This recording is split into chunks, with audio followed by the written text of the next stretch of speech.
আখেরি মোনাজাতের মধ্য দিয়ে দুপুরে শেষ হচ্ছে বিশ্ব ইজতেমা। টঙ্গীর তুরাগতীর থেকে আরো জানাতে সরাসরি যুক্ত হচ্ছেন সহকর্মী আলিমুজ্জামান সাফওয়ান, নজরুল ইসলাম ও দেওয়ান ইমন। প্রথমেই যাচ্ছি সাফওয়ানের কাছে। সাফওয়ান, ইজতেমা ময়দানে এই মুহূর্তে কি ধরনের আনুষ্ঠানিকতা চলছে? মোনাজাত ঠিক কখন শুরু হবে? এই মুহূর্তে কিন্তু আমরা টঙ্গীর তুরাগ তীরে রয়েছি এবং একেবারে যে শেষ মুহূর্তে যে প্রস্তুতি সেটি কিন্তু এখন চলছে এবং আজ দুপুর 12টার কিছুটা আগে অথবা পরে আখেরি মোনাজাতের মধ্য দিয়ে শেষ হবে এবারের ইজতেমা। তো এখন যেটি চলছে ইজতেমার ময়দানে, যে আশেপাশের যেসব জেলা রয়েছে, ঢাকার আশেপাশে সব জায়গা থেকে কিন্তু মানুষজন আসছেন, যে যেভাবে পারছেন সবাই এসে যুক্ত হচ্ছেন।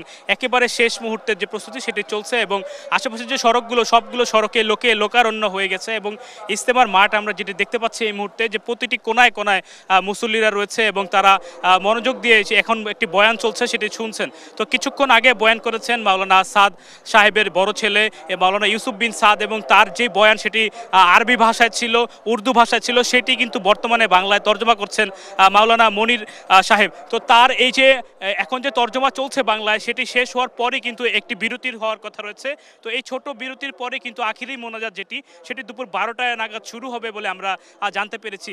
এই আখিরি মোনাজাতকে কেন্দ্র করে যেভাবে আসলে বাইরে থেকে লোকজন আসছেন, একই সাথে কিন্তু ইজতেমার মাঠে একটি নিরাপত্তার বিষয় রয়েছে, সেই বিষয়টিও কিন্তু দেখছেন এখানকার আইন শৃঙ্খলা রক্ষাকারী বাহিনীর সদস্যরা এবং তারা সর্বোচ্চ সতর্ক অবস্থানে তাদেরকে আমরা দেখতে পাচ্ছি। এবং আমরা কিন্তু এই মুহূর্তে আমি যেখানে অবস্থান করছি সেটি কিন্তু মূল যে মিম্বার রয়েছে ইজতেমার মাঠের একেবারে সেইখানে আমি উপস্থিত রয়েছি। তো এখানে মুসল্লিদের দেখতে পাচ্ছি, তারা তাদের খিত্তায় বসে বসে তাদের যে বয়ান শুনছেন, বয়ান চলছে সেটি শুনছেন এবং সেই অনুযায়ী তারা আমল করবেন, এমনটাই কিন্তু তাদের প্রত্যাশা। তো এখানে এসেছেন তারা মূলত মহান আল্লাহর সন্তুষ্ট লাভে, মহান আল্লাহর কাছে ক্ষমা প্রার্থনা করতে। তারা সারা জীবনে যে গুনাহ করেছেন সেই গুনার ক্ষমা তারা এখান থেকে চাবেন, তারা আমাদেরকে এমনটাই কিন্তু বলেছেন এবং তার জন্য তারা একেবারেই প্রস্তুত রয়েছেন। কিছুক্ষণ পরে কিন্তু আখিরি যে মোনাজাত সেটি শুরু হওয়ার কথা রয়েছে এবং সেই মোনাজাত কিন্তু পরিচালনা করবেন একই সাথে মাওলানা সাদ সাহেবের যে বড় ছেলে মাওলানা ইউসুফ বিন সাদ, তিনি কিন্তু সেটি করবেন। তো সুতরাং এই মুহূর্তে একেবারে যে বাংলা তর্জমা চলছে, শেষ মুহূর্তে যে বয়ান, তারপরে আখিরি মোনাজাত শুরু হবে। তো এই মুহূর্তে যেতে চাই আমাদের সহকর্মী নজরুলের কাছে। নজরুল, আপনি কোন প্রান্তে রয়েছেন এবং সেখানকার কি পরিস্থিতি সেটি আমাদেরকে জানাবেন।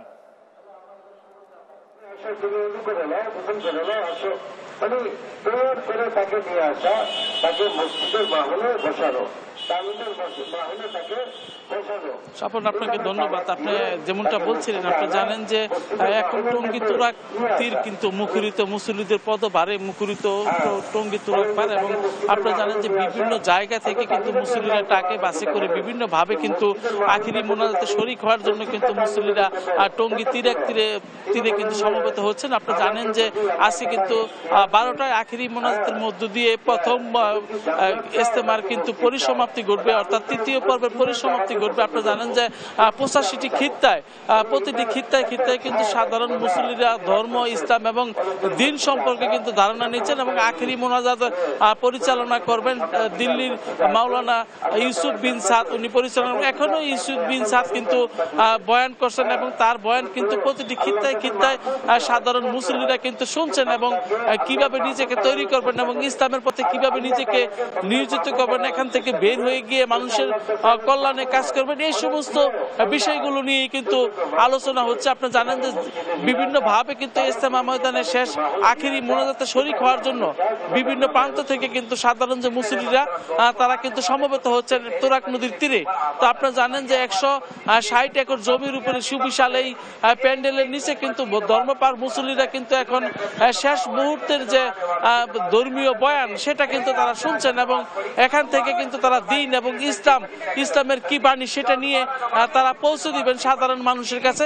এর জন্যই কিন্তু শেষ মুহূর্তের যে বয়ানগুলো তিনি পরিচালনা করছেন এবং সাধারণ যে মুসল্লিরা রয়েছে তারা কিন্তু শুনছেন। তো আপনি জানেন যে বিশ্ব ইজতেমাকে ঘিরে কিন্তু নিরাপত্তার একটি বলয় তৈরি করা হয়েছে। সেই বলয়ের মধ্যে কিন্তু আপনি জানেন যে এখানে ইজতেমার যে সমন্বয়ক রয়েছে উনি আমাদেরকে জানিয়েছেন তাদের যে শেষ আশ্রমের ভিত্তিতে তারাও নিরাপত্তা দিচ্ছেন। পাশাপাশি পুলিশ সদস্যদের আমরা দেখতে পেয়েছি বিভিন্ন গুরুত্বপূর্ণ পয়েন্টগুলোতে তারা মহাসড়কও তারা ব্যস্ত সময় পার করছেন। ভিতরে আমরা দেখতে পেয়েছি যে প্রতিটি খিত্তায় কিন্তু সিসিটিভির মাধ্যমে কিন্তু মনিটরিং করছে। আপনারা জানেন ইজতেমাকে ঘিরে কিন্তু এখানে কিন্তু 8টি বিশেষ ট্রেনের ব্যবস্থা করা হয়েছে এবং যাত্রীরা যাতে নির্বিঘ্নে বাড়ি ফিরতে পারেন। এর জন্য কিন্তু দূর দূরান্তে কিন্তু আপনার বাস স্টপেজগুলো দিয়েছেন, সেখান থেকে যাত্রীরা কিভাবে যাবেন সেই ধরনের নির্দেশনা দিয়েছেন।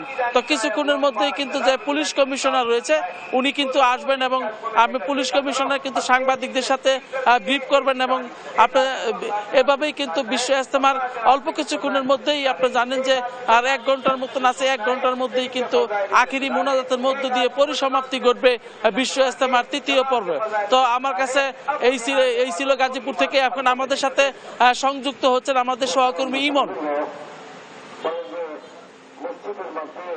নজরুল, আপনাকে ধন্যবাদ। আমি এই মুহূর্তে রয়েছি ঢাকা এবং আশুলিয়া এবং যে গাজীপুর যে সড়কটি রয়েছে এখানে, এবং সড়ক পরিস্থিতির খবর যদি আমি শুরু থেকে জানাই যে আজকে যেহেতু আপনি জানেন যে আজকে আখেরি মোনাজাত অনুষ্ঠিত হবে, সে উপলক্ষে কিন্তু লোক সমাগম কয়েক গুণ বেড়ে গিয়েছে। বিগত এই কয়েকদিন যাবৎ ইজতেমা ময়দানে যে সংখ্যক লোক ছিল সেটি কিন্তু আজকে কয়েক গুণে বেড়েছে, যে কারণে কিন্তু সড়কের অবস্থাও দেখছেন যে যারা আইন শৃঙ্খলা বাহিনীর সদস্য রয়েছেন, বিশেষ করে ট্রাফিকের যারা দায়িত্বে রয়েছেন, তারা কিন্তু এই কাজটি নির্বিঘ্নে করার চেষ্টা করছেন যে কোনো ধরনের যারা এই ইজতেমাতে আসছেন তারা যেন কোনো ধরনের ভোগান্তিতে না পোহান। আমরা দেখেছি যে আশুলিয়ার যে সড়কটি রয়েছে, আশুলিয়া আবদুল্লাপুর সড়ক, এখানে কিন্তু যে সমস্ত মালবাহী ট্রাকগুলো রয়েছে, লরিগুলো রয়েছে, পিকআপ ভ্যানগুলো রয়েছে, সেগুলো কিন্তু অন্য পথ ব্যবহার করে তাদেরকে চলার জন্য বলা হচ্ছে। পাশাপাশি এদিকে আমরা দেখেছি যে ইজতেমা ময়দানের আশপাশে কিন্তু যেন কোনো ধরনের যানজট তৈরি না হয়, সেই ক্ষেত্রে কিন্তু ট্রাফিক পুলিশ, পাশাপাশি সেনাবাহিনী এবং অন্যান্য আইনশৃঙ্খলা বাহিনীর সদস্যরা কিন্তু নিয়োজিত রয়েছেন এবং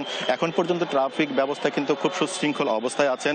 মুসল্লিরা দূর দূরান্ত থেকে, তারা স্বল্প দূরত্বের থেকে যারা আসছেন তারা 3 চাকার বাহনে করে আসছেন, পাশাপাশি কেউ পায়ে হেঁটে আসছেন। আপনারা দেখতে পাচ্ছেন যে অসংখ্য মুসল্লি কিন্তু এখনও, যেহেতু কিছুক্ষণ পরেই আখেরি মোনাজাত অনুষ্ঠিত হবে 3য় ধাপের, সে কারণে কিন্তু সকলেই এখানে তারা আসছেন এবং আল্লাহর সন্তুষ্টি লাভের জন্য যে আখেরি মোনাজাতে তারা অংশগ্রহণ করবেন সেজন্য কিন্তু তারা এখানে আসছেন। এবং এই যে সড়কের পরিস্থিতিটা এখনো পর্যন্ত কিন্তু নির্বিঘ্নে রয়েছে। পাশাপাশি আমরা দেখেছি যে শুধু সড়ক না, নৌপথেরও কিন্তু আমরা দেখেছি যে শত শত ইঞ্জিন বাহিত ট্রলার সেগুলো কিন্তু এখানে আসছেন এবং সেগুলোতে কিন্তু এখানে যারা মুসল্লি রয়েছেন তারা কিন্তু এখানে আসছেন।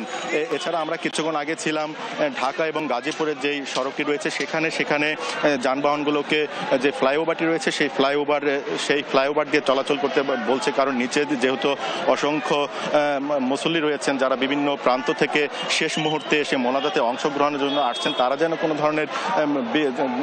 কোনো ধরনের বিঘ্নতা না পড়ে, নির্বিঘ্নে যেন তারা এই মোনাজাতে অংশগ্রহণ করতে পারেন, সেই কারণে কিন্তু তাদের এখানে সড়কের যে পরিস্থিতি সেটি কিন্তু নিয়ন্ত্রণে রাখতে আইন শৃঙ্খলা বাহিনী কাজ করছেন। এবং দেখতে পাচ্ছেন যে মোড়ে মোড়ে কিন্তু ট্রাফিক পুলিশরা তারা কিন্তু এখানে তাদের যে উপস্থিতি সেটি কিন্তু তারা তাদের কার্যক্রমটি কিন্তু সম্পূর্ণভাবে সুন্দর শৃঙ্খলাভাবে পালন করছে। এবং আপনি জানবেন যে কিছুক্ষণ পরেই কিন্তু আখেরি মোনাজাত অনুষ্ঠিত হবে, সেই উপলক্ষে কিন্তু সম্পূর্ণরূপে এখন পর্যন্ত সড়কের পরিস্থিতি স্বাভাবিক রয়েছে। ইশিকা, ইমন, অনেক ধন্যবাদ আপনাকে।